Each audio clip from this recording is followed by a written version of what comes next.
హనుమంతుడు స్వయంగా రామాయణాన్ని రాశాడని మీకు తెలుసా? మరి అది ఇప్పుడు ఎక్కడుంది? వాల్మీకి మహర్షి అంతటివాడే ఆంజనేయుడి భక్తిని చూసి ఎందుకు కన్నీళ్లు పెట్టుకున్నారో మనం తెలుసుకుందాం. రావణ సంహారం ముగిసింది. శ్రీరామ పట్టాభిషేకం జరిగింది. అప్పట్నుంచి హనుమంతుడు నిరంతరం రామనామ స్మరణలోనే మునిగిపోయేవాడు.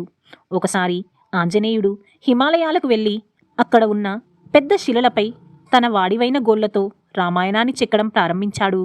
దానినే హన్మద్ రామాయణం అంటారు. ఆయన రాసిన ప్రతి అక్షరం సాక్షాత్తు రామచంద్రుడిపై ఉన్న అపారమైన భక్తికి నిదర్శనం. ఆ కావ్యం చదువుతుంటే సాక్షాత్తు రాముడే కళ్ళ ముందు కదలాడుతున్నట్టు ఉండేది.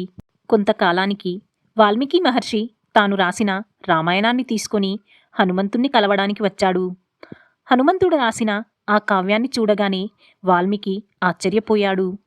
కాని మరుక్షణమే ఆయన కళ్ళల్లో నీళ్లు తిరిగాయి. హనుమంతుడు వినయంగా అడిగాడు, మహర్షి, ఎందుకు కన్నీళ్లు పెట్టుకుంటున్నారు? నా రచనలో ఏమైనా తప్పులు ఉన్నాయా? వాల్మీకి బాధతో నిండిన గొంతుతో ఇలా అన్నాడు, కాదు ఆంజనేయ, నీ భక్తి ముందు నా కవిత్వం వెలవెలబోతుంది.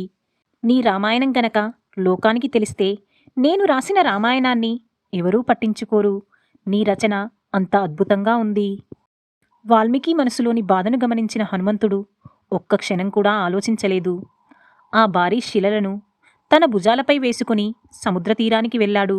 శ్రీరామార్పణమస్తు అంటూ ఆ అద్భుత కావ్యాన్ని సముద్రగర్భంలో కలిపేశాడు. వాల్మీకి విస్తుపోయి అడిగాడు, ఇంత గొప్ప కావ్యాన్ని ఎందుకు నశింపజేశావు ఆంజనేయ? అప్పుడు హనుమంతుడు చిరునవ్వుతో చెప్పాడు, మహర్షి, నాకు లోకంలో పేరు ప్రతిష్టలు అక్కర్లేదు. నా రాముడి నామమే నాకు సర్వస్వం. అందుకే హనుమంతుణ్ణి వజ్ర సంకల్పుడు అంటారు. కీర్తి కంటే భక్తే గొప్పదని చాటిన ఆ మహావీరునికి ఈ వీడియో అంకితం. ఈ కథ మీకు నచ్చితే వెంటనే ఓ లైక్ చేయండి. కమెంట్లో జై హనుమాన్ అని టైప్ చేయండి. మరిన్ని భక్తి విశేషాల కోసం మా ఛానల్ని సబ్స్క్రైబ్ చేసి మా కుటుంబంలో మీరు భాగమవ్వండి. మర్చిపోవద్దు.